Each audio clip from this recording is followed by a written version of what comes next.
അല്ലാഹുവേ, ഞങ്ങളുടെ ശരീരങ്ങളുടെ ന്യൂനത ഞങ്ങൾക്ക് നീ കാണിച്ചു തരണേന്ന് ഹബീബായ റസൂലുള്ളാഹി സ്വല്ലല്ലാഹു അലൈഹി വസല്ലം തങ്ങൾ എപ്പോഴും ദുആ ചെയ്തിരുന്ന ദുആയായിരുന്നു. നമ്മളൊക്കെ ഒരു ദിവസം അനേകം തവണ കണ്ണാടിയിൽ നോക്കുന്നവരാണ്, നമ്മുടെ മുഖം കാണാൻ, നമ്മുടെ ഭംഗി കാണാൻ. പക്ഷേ റമളാനിലേക്ക് പ്രവേശിക്കുന്ന നമ്മൾ നോക്കേണ്ടത് നമ്മുടെ കൽബാകുന്ന കണ്ണാടിയിലാണ്. ഗന്ധത്തിന് ഒരു പ്രത്യേകതയുണ്ട്. നമ്മൾ നല്ലൊരു സ്പ്രേ അടിച്ചു, അത് അടിക്കുന്ന സമയത്ത് നമുക്ക് നല്ല വാസന ഉണ്ടാവും. ഒരു 5 മിനിറ്റ് കഴിഞ്ഞാൽ പിന്നെ ഡൗട്ടായിരിക്കും, വാസന ഉണ്ടോ? അവനവനത് തിരിച്ചറിയാന്നുള്ളത് വലിയ പ്രയാസമാണ്. എന്നതുപോലെ തന്നെയാണ് നമ്മളുടെ സ്വഭാവങ്ങൾ. അതിലെന്തെല്ലാം വൃത്തികേടുകളുണ്ട്, അതിലെന്തെല്ലാം വഷളത്തരങ്ങളുണ്ട് എന്നറിയാനോ ചിന്തിക്കുവാനോ നമുക്ക് കഴിയുകയില്ല. നമുക്ക് ഒരു കാര്യം കഴിയും, മറ്റുള്ളവർക്ക് നേരെ വിരൽ ചൂണ്ടാൻ.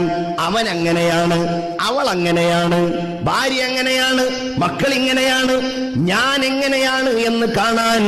പ്രിയപ്പെട്ടവരെ, നമ്മൾ ചിന്തിച്ച് മനസ്സിലാക്കി നമ്മുടെ കൽബിനോട് ചോദിച്ച് കൽബിലേക്ക് നോക്കി അത് തിരിച്ചറിയാൻ കഴിഞ്ഞാൽ അവിടെയാണ് നമുക്ക് വിജയമുണ്ടാകുന്നത്.